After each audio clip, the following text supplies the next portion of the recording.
Welcome back, Chelsea fans, to another episode of the London is Blue podcast, your home for all things Chelsea FC. Nick, Dan, and myself cover all the match reviews from the latest Chelsea matches. We cover the team news and even throw you some exclusive interviews. Thank you already for being an awesome listener. And you know what? Let's jump right in. All right, Chelsea fans, we are back in the podcast studio, hitting it up after another Chelsea win this week. Loving the vibes that we have right now. And as always, I am joined by Nick and not Dan and Mike. And, well, you know, I mean, Nick, it's not every weekend that he's at a music festival, but every other weekend. Yeah, you know how Dan rolls. He's the high roller of the club. He travels a lot, private jets and such. So couldn't get the helicopter to bring him back from ACL, which is the Austin City Limits music festival. So I guess you're stuck with me again, which is, you know, either good or bad, Mike, depending on your persuasion there. I think it's good. You know, I'm looking at it this way as, you know, I might not be your number one pick of a la Giroud, but, you know, like Murata, I'm going to come on and score a goal today. So we'll see how that goes. Thank you for saving your performances for when it matters most.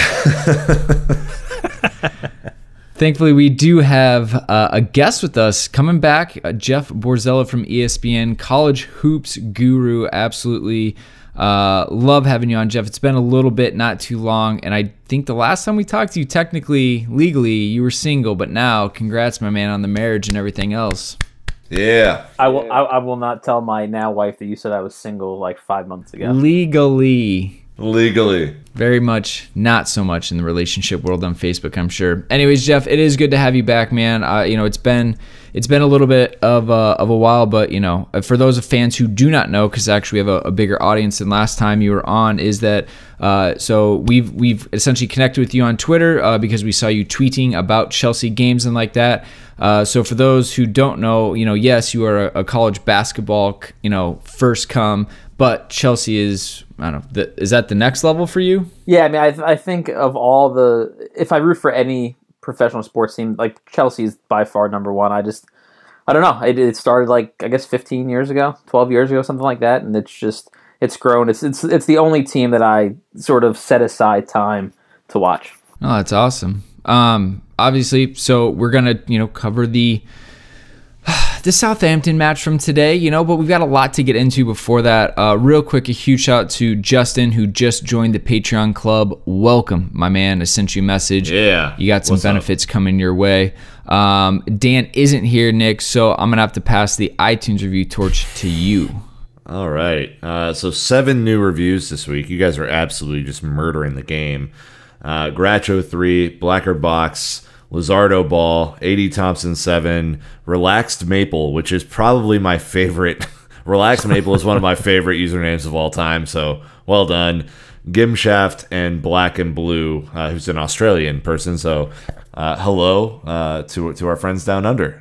You guys are rocking and rolling. Dan will be back next week to give you your proper plaudits, but in the meantime, you get little old me, so there you go. All right. Well, to kind of kick this one off, I want to talk about the tweet that Dan sent out this morning. Says, "Remember hot or not? Question mark. Let's apply the same scoring to Chelsea's new third kit.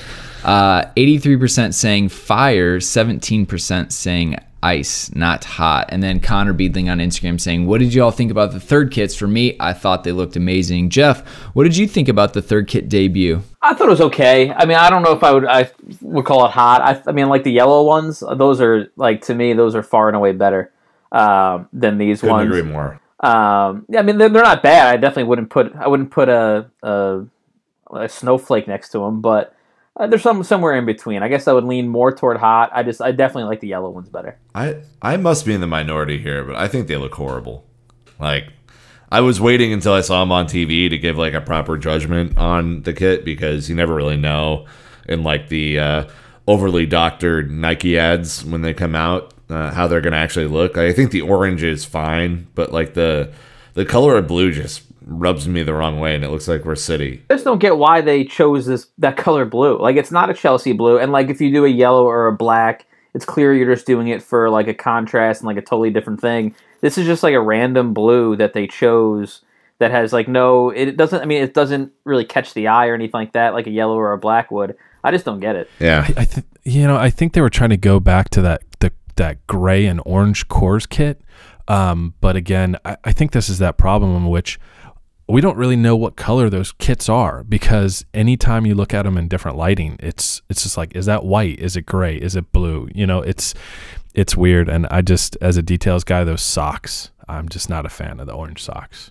They're different, that's for sure. But it's kind of interesting to see on Twitter how overwhelmingly hot the responses were on them. Anyways, if you weren't on Twitter and you want to let us know, hit us up on social media. I'm genuinely interested to what fans are, because I'm completely confused and not sure what to make of them. So anyways, let's move on. Nick, as we continue to talk about our upcoming trip to London from December 28th to January 2nd, we have just been overwhelmed with the amount of questions and interest that we've gotten. Obviously, we just want to get this out to as many Chelsea fans as we can in hopes that we can kind of make as many dreams come true about going and actually watching Chelsea play live in person. Yeah, man. Again, we're always open, so DM us or email us with your questions or comments. We've had a bunch of people, ask about extending their stay or tickets to different events while they're in London, and so we've been able to connect those folks with the proper through the proper channels at XL Tours. So excited about that. It's just really fun going with a group of like-minded Chelsea fans and exploring London together. And we're going to be there for New Year's Eve, and I think some plans are in the works already to watch some fireworks and do it right. So again, we're looking at about the December 28th through the 2nd of January. So we'll be there for New Year's. We'll have a match against Southampton at home this time on the 1st, and we'll be at Palace away. So our first official away match as a pod at Palace, which will be fun. So really just excited to go back and meet up with all of our London-based friends again, Mike. It's going to be pretty excellent.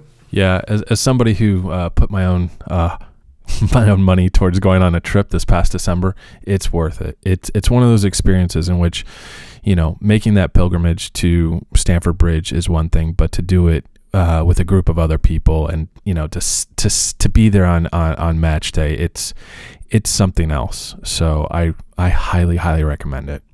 All right. Well, anyways, like I said, come to London with us. It'll surely be a blast. Jeff, have you had the fine fortune of watching Chelsea play in person? I have not. I was actually going to go there. I think I probably mentioned this on a previous pod. I wanted to go there for my bachelor party. And my wife was like, you're not going to go to London for the first time without me. Like, it's just not going to happen. So, like, she wants to go. And when we both go, that's when I'll go. I wish these trips were not right in the middle of college basketball season, because I would probably go. So it's on my to-do list for the pre-child life of mine. Sure. You definitely would have to hit like an early season match, wouldn't you? Like August, September. Or late, or like April, May. All right. Well, let's go to May for the trophy celebration, huh? The open bus top tour. I like that. All right. Let's go ahead and move to the match review time. Obviously playing Southampton in the Premier League at St. Mary's. It was this past Sunday, October 7th. If you missed it, Blues 3, Saints 0. Again, Mike, I'm getting really confused on the amount of correct score predictions we're getting week in, week out. It makes me really kind of question what I'm doing wrong in this role. Well, yeah, I mean, we got to give a shout out to my Instagram family here. 6 correct score predictions. We had a lot of them. Let me see. So, El Jefe Gonzalez. El Jefe Gonzalez, that's right. BNDDCYL. There's I Am Luckman, Ardale Hall, who's crushing it. God. 2 in a row. Smashing it. Sachin Tomar, shout out to him. Then there's D. Jogani, 22. Then, of course, on Twitter, we had 38 Blues. He killed it again this time. And Facebook, best for last, Janique. Congrats. Huge congrats to Janique, too. She got a 2-page spread in, and was it the Chelsea magazine, something like that. So she got highlighted when Chelsea came over and did their pub stop in New York. So big week for her. Don't forget us when you're famous, Janique, okay? Yeah, I mean, we even had people calling the correct Ross Barkley score predictions along with a correct score. I mean, killing it. Even those brave souls predicting a Morata goal. I mean, seriously. The stones on you guys for that. That's incredible. Nuts. I mean, never mind. Anyways, Nick, Literally. lineup time. Obviously, Chelsea 4-3-3, as you would absolutely expect. Maybe one surprise in the midfield, though. Indeed. I think with we'll start to see a little bit more rotation with the midweek matches. So your classic Kepa, Rudiger, Alonso, Cesar Azpilicueta, Luis backline, Jorginho, N'Golo Kante, Ross Barkley getting the start in the Premier League. Good for him. And then, of course, we have our Belgian wizard, Eden Hazard, Olivier Giroud, World Cup winner, Olivier Giroud, has to be said, and then Willian to round out the front three. So only one change, but certainly giving Kovacic a little bit of a rest, which I thought was warranted. And then the bench of Caballero, Zappacosta, Cahill, Fabregas, Kovacic, Pedro, and Alvaro Morata. Yeah, that's right. No room for youth, and we do have to go back and correct. It is World Cup winner N'Golo Kante as well. I know he doesn't like to talk about it. He's modest. I love that, man. I messed it up. That's my fault. All right. Match stats. Chelsea 65% possession away on the road. 6 shots on target off 21 shots. Now, here's where it gets concerning. Southampton also had 6 shots on target off 15 shots, and that will play into what we're going to talk about later because Southampton had way too many chances today. Chelsea at a low 842 touches, another low of 652 passes. If we're not getting close to 750 and 1,000, I don't know what we're doing. This is Maurizio Sarri, people. The next place we go is the corners. 12 corners, 10 in the first half, only 2 in the second. Again, let's revisit that. So anyways, Jeff, I don't know if you remember the 30th minute as we look to run down the goals, but one Eden Hazard bearing the first one off a great assist from Ross Barkley. Yeah, it was just sort of a smooth play from both of them. Well, after Hazard got dispossessed, Ross Barkley tackled, won the ball, and then just laid it off perfectly for Hazard, who calmly put it in the back of the net. And it was just really calm, smooth play from both of them. And that's sort of, it was just basically, it was Sarri's pressing in a nutshell. It was just winning the ball back quickly and then finishing. And a shout out to Barkley on that. That's actually not the most easy pass as well. And plus, like, the easy pass would have been right down the middle, but he had the awareness and the vision to open up and see Eden off to his right. So very well done. Nick, coming to you in the 57th minute, Ross on the score sheet himself, assist from the World Cup winner, Olivier Giroud. Yeah, this was sexy. I can't lie. It was perfectly timed. Nice chip ball over the top. Olivier Giroud goes full Gareth Bale, trying to bicycle this thing across. It was kind of a perfectly, when they showed the slow-mo from the side angle, it was kind of like a perfectly timed ball that kind of dribbled through an advanced Southampton defender and in between another one who was kind of lagging behind. And then you had your classic shin goal, Jeff, from Ross, who did not quite connect with it the way he would have wanted to, but they all count, right? Hey, he was right. He was in the right place at the right time. From someone who's coming off the bench, a goal and assist is a hell of a day. So well done for Ross. The good news is I think one of about any 3 different Chelsea players were ready to tap that one in. But hey, like you said, right place, right time. Every time he scores, he's Boss Barkley now. All right, it's done. It's being said. I will say it. I hope we get a Skype interview with Ross Barkley, and you get to ask him, just like you had to ask Cesar Assist Piliqueta, what he thinks about right. that. I'm thinking Ross might not be as excited. Baus. I'm going to call him Baus. All right, well, let's go ahead and fast forward, Mike, to the 93rd minute when Alvaro Morata, that is right, the Spanish super sub, gets a goal, assist Eden Hazard. Yeah, I mean, definition of if you don't succeed the first time, try again. Once again, it's beautiful running, and Eden released him into the box one-on-one the keeper, and he just chipped him beautifully this time. Yeah, it was the second time that Eden had literally slipped Morata in for the finish. The first time, smashed right at the goalie, never going to work. I think that the announcer said in this match Morata had only had 2 goals in his previous 20 appearances for Chelsea. I think Naz Kinsella on Twitter was saying that Morata had 14 chances against Vidi, and it only took him 2 chances today to get his goal. So progress, guys. Hashtag progress. Yeah, he's batting 500, man. That's hey, I mean, for real though, I think we all have to feel pretty happy for him. It was a nice finish. He messed the first one up, so this was there was this like kind of a sense of relief, I feel, and it was definitely warranted. Like Chelsea, my analogy for the whole match, and we'll get into kind of the major topics here, but my analogy at the pub was it looked for most of the match like Chelsea was a cat who was playing with a half dead mouse. Like it was just kind of batting it around a little bit, seeing if it was still alive. And at the end of the game, it wasn't alive anymore. Southampton are dreadful. So I don't know. I mean, we can just get into that right away. Southampton were plenty dangerous. I mean, every time Bertrand had it out wide, if we had someone that could cross like he does and put it in a dangerous area, we would have significantly more goals. I mean, every time he put the ball in the box specifically, it was threatening. Kepa had 2 huge saves. 1.5 if you're not a goalkeeper potentially. But I think that like Saints, they created a ton of dangerous opportunities. The problem is they just sat back and took the beating, like you said, and Chelsea weren't clinical enough. I that kind of leads me into the first question is that what a monster performance it was in the first half by Chelsea. But unfortunately, with all of those chances and possession, we're only up 1-0 at half. And the Saints had the better of the chances. Mike, why? Can you explain to me why in the world Chelsea were so close to the Saints and could potentially even been losing on a different day? No, I mean, I think it's very simple. We're watching teams, put 9-10 men behind the ball and make us really, really break them down. And in order to do that, we're pushing up, our midfield and even our back line pretty high. So when we do turn that ball over, I think Barkley had a couple poor passes that he got picked off, and they're getting good breaks on us. They're hitting us on the counter, so I think that allows for them to get really good looks. Luckily, Danny Ings can't hit from about inside the 6-yard box. 3 feet. I mean, yeah, great piece of skill to put it over the bar.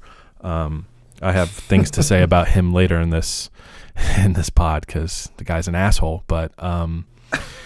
Yeah. Don't hold back, Mike. Tell us how you really feel. Well, no, I mean his tackle on Kovacic, like he should have criminal. Been off. Criminal. That's an ankle breaker, and it's not an accidental. He was looking. I mean, like I said, there's a lot to be said about how Southampton played, and that was bullshit. And I don't think yellow cards are enough. We need to start looking at other ways to protect players because, teams are just going to start, hurting us, hurting City, and it's just, it's just going to ruin the game. Well, I mean, teams seem to be rotating guys to tackle. I mean, Hazard's the obvious one, and they're just sending one guy every few minutes to go do it. And you can have 7 guys with yellow cards, but you still have 11 people on the pitch. And so it doesn't really matter to them. And at the end of the day, Chelsea are going to be the one. I mean, obviously Chelsea's not the only team that gets tackled like this, and Hazard's not the only player. But I mean, those are the guys that are going to be hurt by it. It's not going to be the Southamptons and I guess United last year or the year before when they were just hacking him away. But I mean, they're still going to have 11 people on the pitch, and Hazard's going to have a broken ankle or Kovacic's going to have a broken leg. To me, it's there has to be something done just to protect the people that are actually trying to play football. Jeff, we were talking about this at the pub, and I'm curious of your thought. I think we almost need to go the route of what hockey does and start looking at minor and major penalties and people having to play down a man, maybe the orange card or whatever you want to call it, in which your systemic fouling is not effective because you're down a man for be it 2 or 5 minutes or whatever it is. Do you think that has any chance in the game as it is today?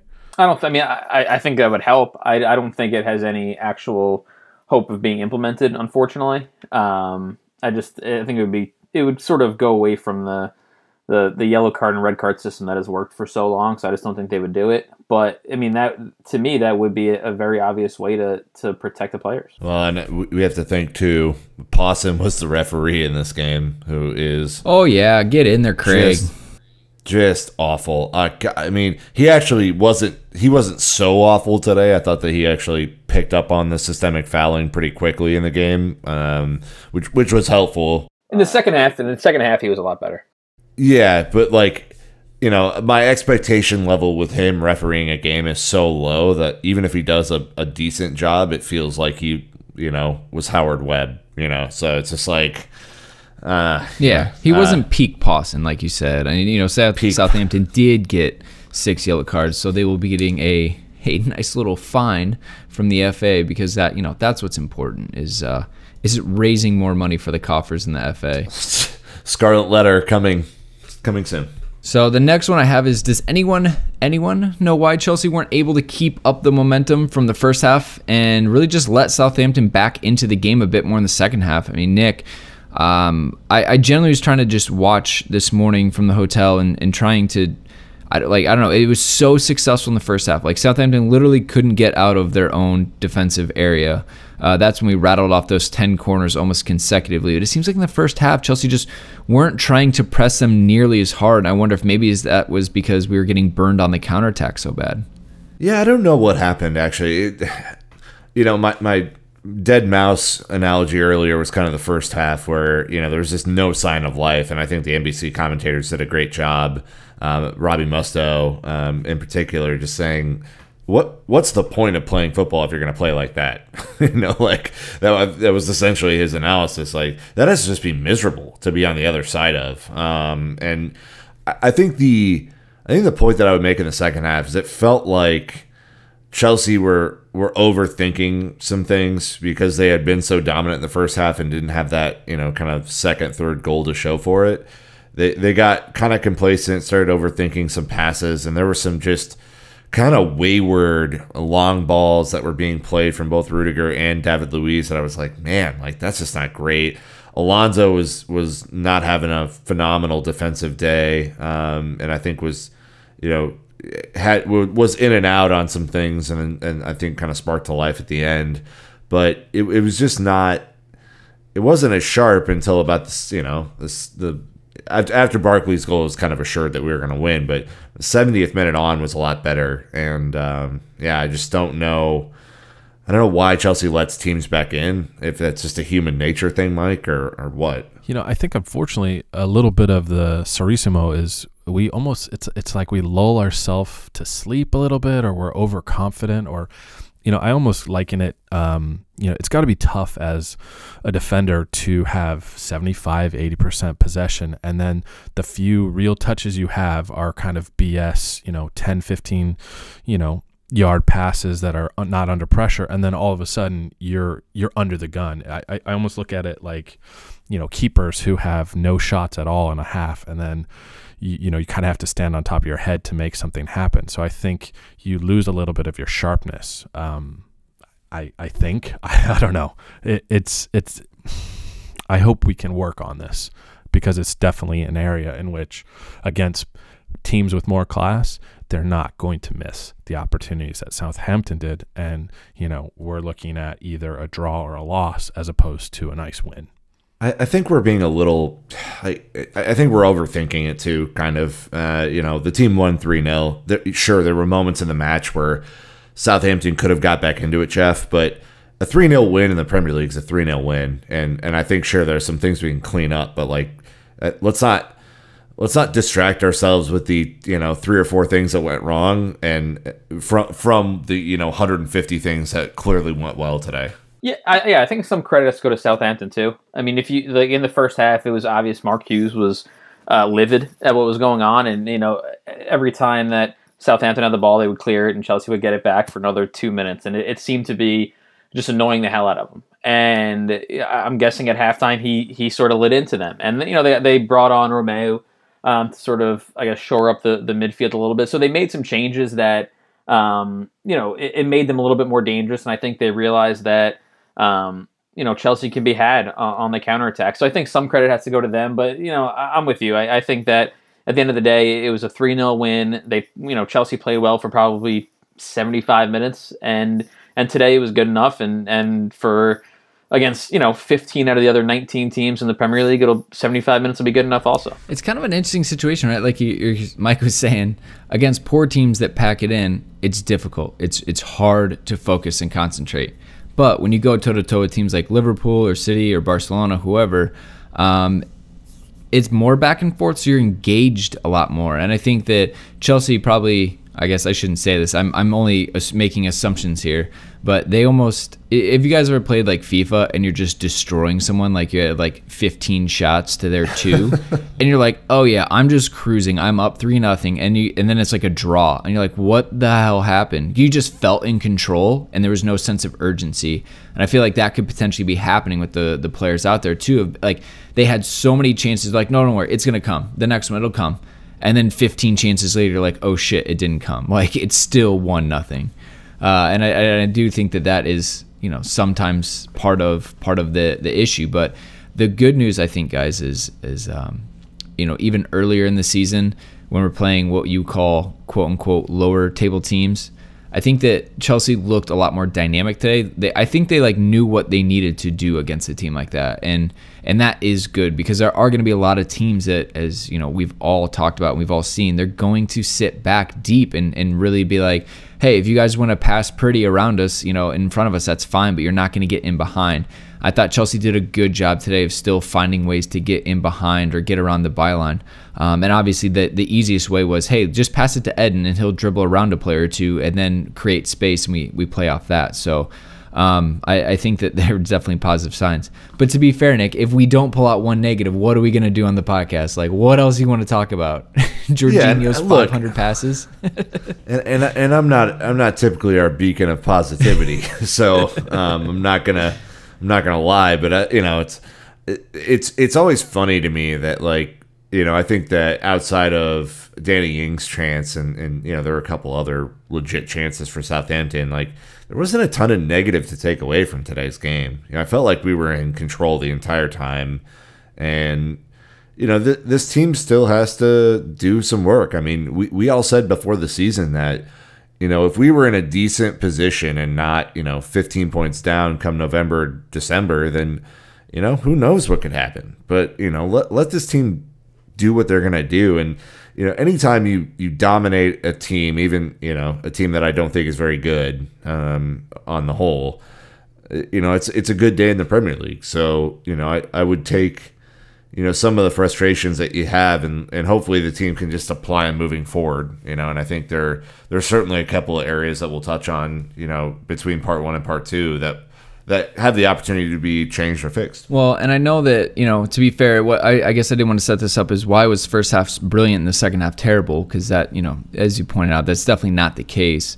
But one real big strength we're seeing, again, is the number of goals we're scoring in the last 10-15 minutes of the match. And again, that just goes back to unrelenting pressure on these other teams, and not just saying, hey, 1-0's good enough, 2-0's good enough. Like, we're going and getting the second and the third and the fourth goal. And to me, I'm really, really excited about that with this team. We've talked about how Eden Hazard doesn't have the killer instinct to go get another goal.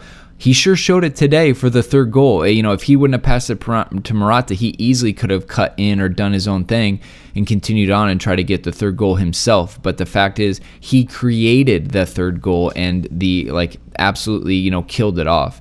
And so to me, I think that he showed a lot of that kind of cutting edge and aggression that maybe we haven't always seen from him. And I tell you what, Mike, if there is a season that goal difference is going to play a huge part in who is top 4 and potentially even the winner of the Premier League crown this season, this is it. I mean, we'll get into the table later, but there's 3 teams all in the same amount of points, and then the 4th and 5th team are on the same amount of points as well. Yeah, I mean, it's ridiculous. We're looking at City atop the table with 18 goal difference. 18 goals in 8 matches would be great, let alone having that to be your goal differential. So the more we score, the better. And the point I would like to kind of tie into what you were saying is that Eden was incredibly unselfish. He has been on fire. He could have taken that into the box. He could have, heaped on more plaudits or another, great goal. But he chose to use that moment to, lift up Morata and give him another really good chance to get that Premier League goal that he's been chasing. And I think what we're seeing kind of as a team, it's you can feel it. It's palpable. You know what I mean? I remember, it's kind of that confidence of what we're watching is we know we have the goals in us. We know we've got this. And sometimes I think it works a little bit to our disadvantage, when we're only up one goal after, 80, 90 minutes. But it's kind of a joy to watch this, the guys playing the way they are and giving each other another chance in which, sometimes, had Morata messed up that first one, that maybe another player wouldn't have passed him that second ball. But we're seeing, I think, a real difference between this past year and now. Jeff, how do you feel? Well, I don't know if you guys saw the Opta Joe stat. I don't know if you included it in the script or anything, but like they showed that there was 31 passes in the build up to Morata's goal. That's the most of any goal by any team in the Premier League this season, and that happened in the 92nd, 93rd minute. And it just seems like they're just enjoying themselves out there. Every player's getting a touch on the ball. I mean, including Kepa. Just everyone is out there playing football, and it seems like they're having fun. And to the point about Hazard being unselfish, it's kind of funny because we've always wanted him to be more selfish, and this year he certainly is. He's obviously looking for his shot a lot more, which is great. But at the same time, deep down, he's still the guy that just wants to go out there and play and make everyone happy and get everyone involved. And now that those two I guess separate entities are meshing, his unselfish side and the side that he needs to score more goals, he's just becoming such a complete player. He is definitely shouldering a ton of the responsibility, which that's what we wanted out of this guy, right? He's our talisman. He is one of our two absolutely world-class players. So it's been great. And no, Jeff, we didn't include that stat, so that is all yours. You get all of that credit. That's all I want. Nice. All right, what about this? A lot of discussion is obviously going to be around Barkley's performance today. Thankfully, he was mostly praised. Be hard to judge him otherwise, I think, after today. So, I mean, Jeff, do you think he did enough to earn more minutes ahead of Kovacic? Do you think we're going to have this debate that we thought we were going to have earlier in the season, and then Kovacic took all the Premier League minutes, so we said, all right, this discussion's dead?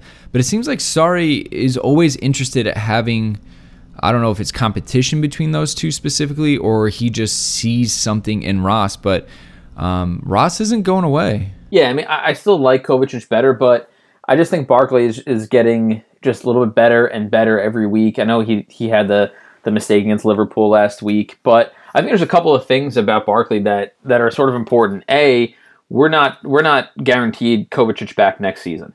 We're not guaranteed Loftus-Cheek past January for all I know, because he just doesn't play. So a year from now, Barkley could be the nailed-on starter. He could be the guy in that role. And I do think that going into the season, a lot of people thought Barkley could be one of the guys to really improve or take that next step under Sarri. He's healthy again. He really hasn't played this much in a couple of years now. And so I think it's still taking him some time to get going. But I just think he brings a couple of things different than Kovacic. I mean, Kovacic, he drops back, he gathers the ball, and he dribbles forward. And sometimes it gets a little crowded because he likes going into the same areas as Jorginho and Hazard, and they all sort of like getting the ball and gathering and going forward. Barkley, he seems to be more comfortable playing in sort of that pseudo number 10 role, just behind the forwards and cleaning things up. He's a little bit bigger than Kovacic, obviously not as good of a dribbler, but it seems like he also has a little bit more of an eye for goal, and Kovacic admitted that's been the knock on him, is he's not a goal scorer. Barkley, we've seen him in the past. He can shoot from 25 yards on net. He obviously scored today. So I think with those two, I mean, obviously combined, they'd be the perfect player. But I do think that they bring a little bit of something different. So if you have to play them together, you can. If you have to rotate them, you can. I do think today, it boosts Barkley's stock a little bit. I still like Kovacic better just because I just think he's more talented. But I think it's a good thing that we're even having this debate. I couldn't agree more with you. Until Kovacic was taken off against Liverpool, I thought he was potentially our best player in that match. I thought he was incredible. The amount of stamina and energy he brought to the first 60-ish minutes of that game were incredible.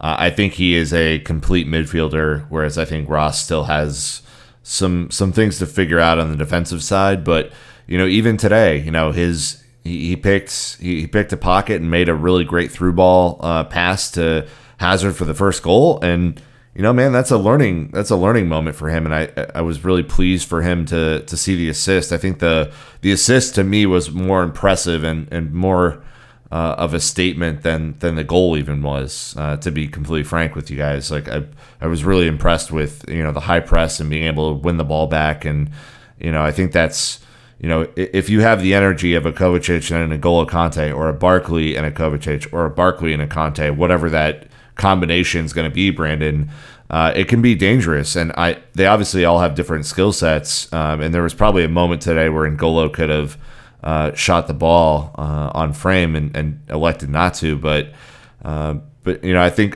we're starting to see the press work a little bit more in our favor.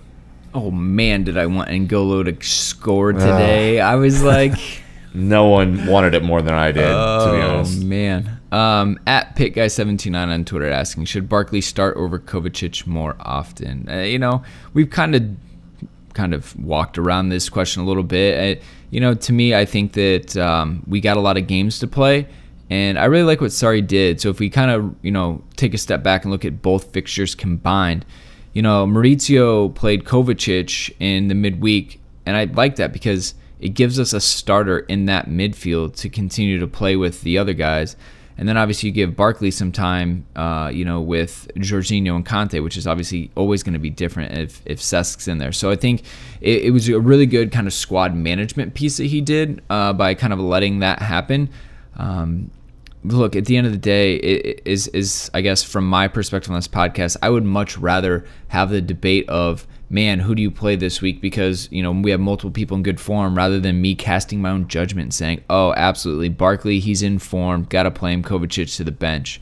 We've got the games to pass around minutes, and, that's what Maurizio's going to do. If anything, I think the question could be more about the fact of his bench, and that you had, zero youth on that bench. So we're seeing actually even less Ruben, less Ampadu, less Callum Hudson-Odoi than what we did under Antonio Conte, and we thought he was absolutely blocking the youth path to the first team. So, Nick carrying the torch of positivity today, I'm a little hesitant to really dig too much into the either or conversation, but mainly just wanted to point out that Ross, the boss Barkley, had a pretty good day out there. That's my man. I mean, that just sounds better than boss Barkley. Come on. It's longer. You've just added more words. Just be a good editor and cut that down to a more manageable boss Barkley. So anyways, we want to go ahead and open this up for additional comments. Is there anything, Mike, that we missed that you think that we should bring up from this match? I would love to just weigh in my thoughts on boss Barkley and Mateo Kovacic. There's a lot of people saying who should be playing, and call me greedy, but I say why not both? I would love to see Ross get slotted over to the right side of the midfield, and maybe not the Premier League match, but maybe cup competitions. I would love to see how both of them play, and I very well think that might be my next kit. Barkley is the kind of player, all you hear Sarri talk about him, or the other players is saying, all he does is he goes to practice, he works his ass off, he's eager to learn, he's like embraced Sarri as kind of like that father figure, mentor, coach he never had, and we're seeing the results on the field. So I'm extremely happy for how he's doing. And I think it's that one little piece that we're missing at times is until Kovacic starts shooting more, I think there's just a little bit more offensive, a little more venom in the midfield when Ross is there. And I think that just gives us the ability to, play off a rebound or do something else. So I would love to see them both playing. All right, Mike. So, now you have, really quick, Mike has his new graphic for the week is Ross Barkley as Venom. Yeah. All right, so let me run that back for you, because maybe you didn't hear the words you said. So if I heard this right, you're saying that we should bench the World Cup winner N'Golo Kante to put Ross Barkley in next to Kovacic. Yeah? I'm not saying that. I think at times. And then you went to say that you're going to get posters and a jersey of Ross because he's your new favorite player? Did I hear that right? They are chocolate and peanut butter. It's not a matter of which one's better.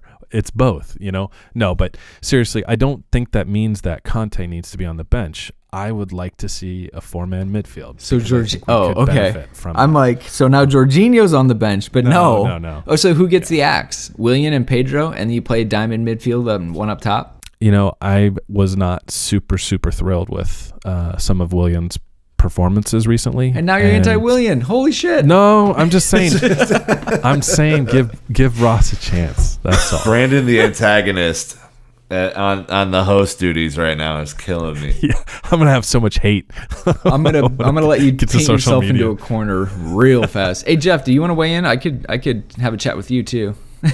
I don't see Sarri going to a 4-man midfield. I think he's too, I guess, stringent in his beliefs. But I agree. I do think that playing Barkley and Kovacic together, especially against the team that packs it in, I guess I would advocate benching World Cup winner N'Golo Kante against some of the lesser sides in the league. I think that's reasonable. We know he's got an engine, but surely he'll get tired at some point. Well, we keep saying that, and he doesn't. Yeah, like he is the Energizer Bunny. He is. I don't know. I actually thought I saw some improvement today from N'Golo Kante in just the press alone. I think that it's becoming a more comfortable system. I know that not everyone agrees with that, and Ryan Beck keeps tweeting at me 1,500 times after the game that N'Golo Kante is not the attacking midfielder we need.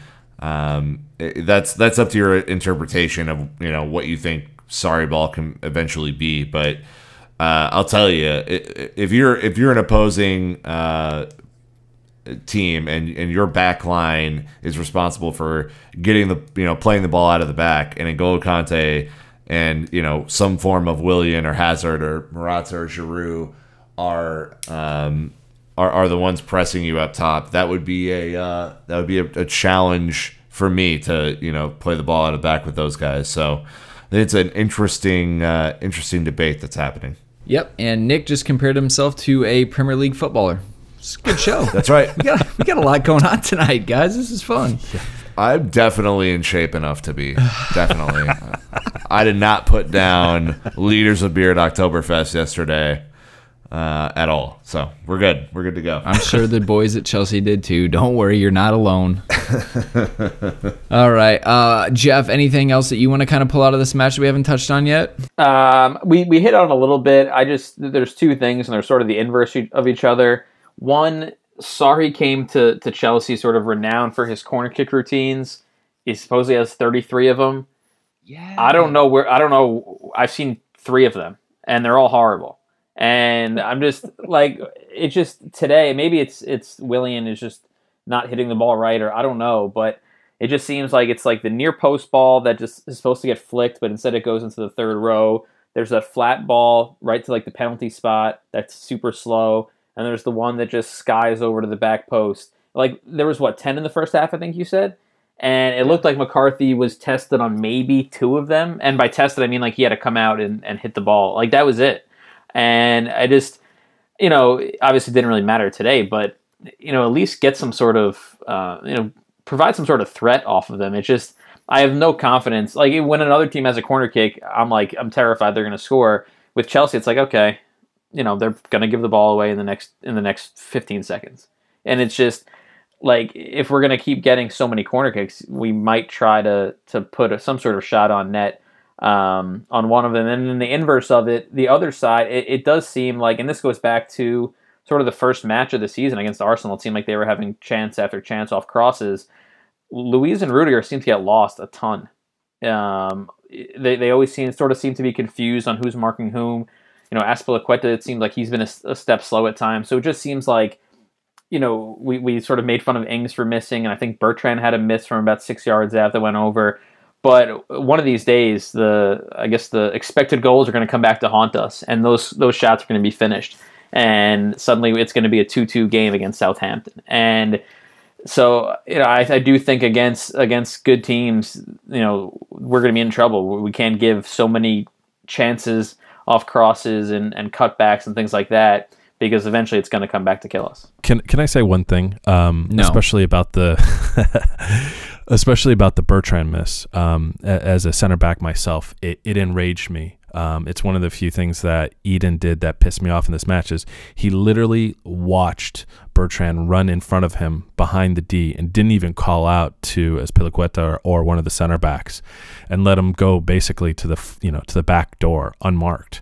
And I think that as great as the offensive football is that we're playing, we allow midfielders and wing backs to maraud through our defensive third and just release players onto the center backs. And I think at times it's very unfair, and people blame Rudiger and Luis, but that was definitely not their fault, in my opinion. That's a fair point. I do think they have. I mean, so on one of Gabbiadini's shots, I think Luis allowed him to receive the ball, turn very easily, and get a shot off. So there are some mistakes that I think are going to eventually, they're eventually going to be finished, and we're going to be in a tighter game. Yeah. Oh, I'm with you. Yeah, definitely. Like it's situational, but I definitely see the cracks that you've kind of mentioned, Jeff. I think that, what was that near post header? Was that Newcastle? And we're like, oh my gosh, we blew it.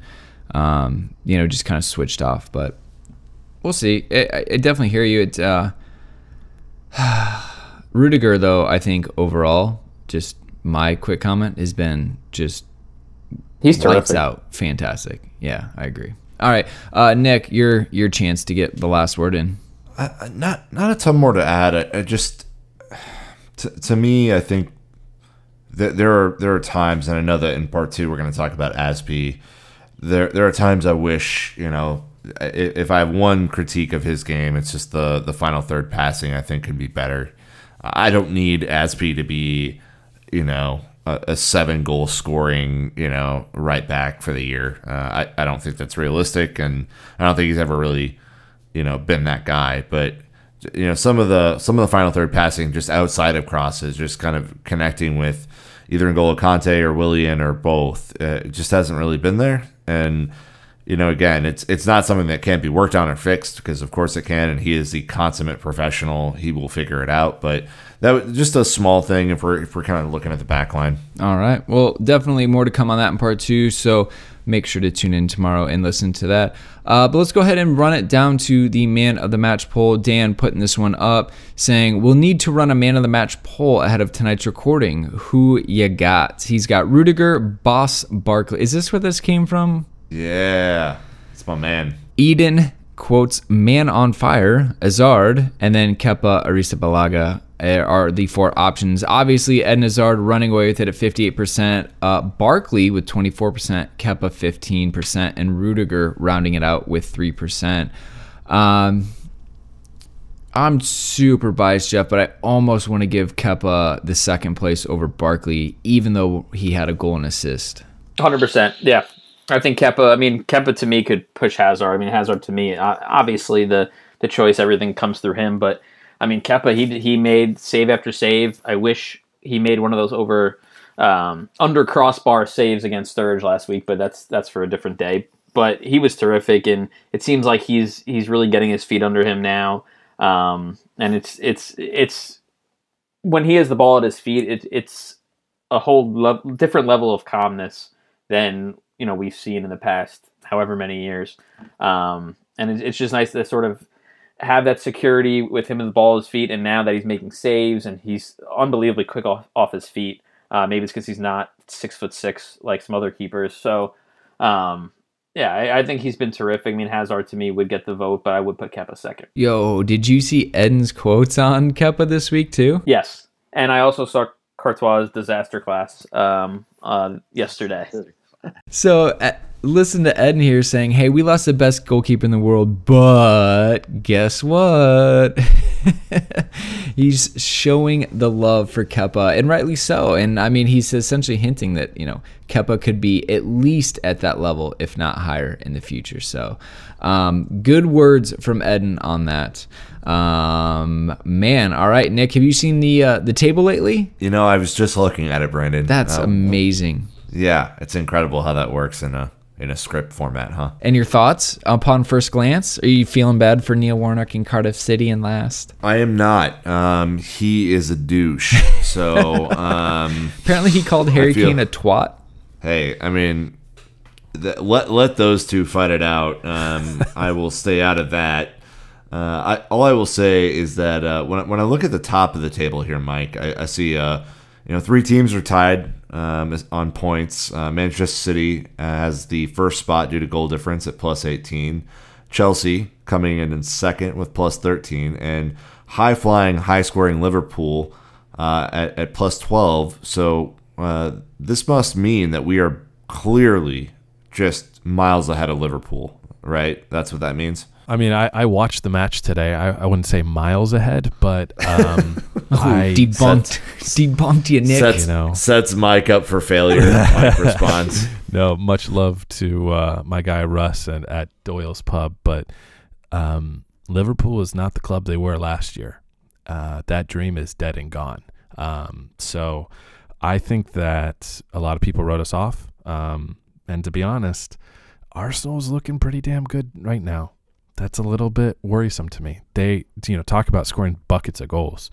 They're putting in like 3+ a match. So, the guys in North London are waking up a little bit. It's kind of crazy.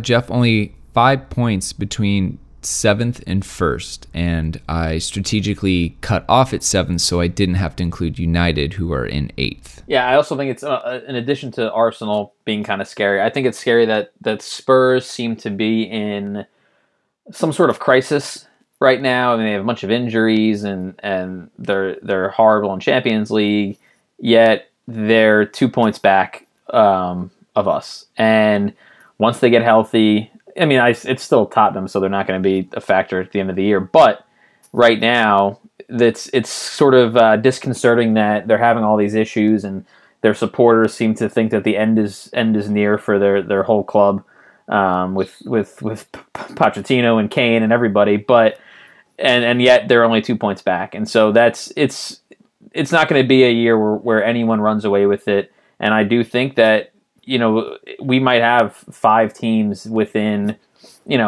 10, 15 points of each other in late May, and one of them will have to be left out from the Champions League. Yeah, but we can give context to Spurs. First of all, what the hell is Poch on midweek saying his team were brave to go out and lose to Barcelona at home in the Champions League? Like, what nonsense. Second of all, I believe the quote was heroes. They were heroes. I stand corrected. Thank you for your service. Yeah.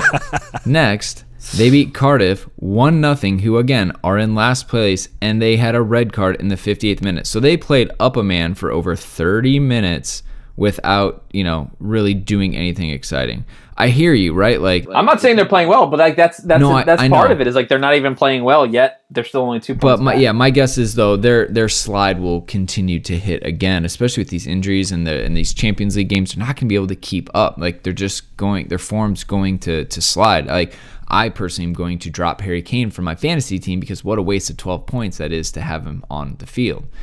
As you look at it, it's kind of like nervy times though, as well, as we kind of tie this back to Chelsea and why this all matters is because there's an international break coming. I know it's not my fault. Don't shoot the messenger. Boo. But Chelsea play United after the break on October 20th. And so part of it is there's all this discussion about, Jose potentially getting sacked at United. And like, of course that would happen right before Chelsea. They get the new manager boost and come out and run riot on us at Stamford Bridge.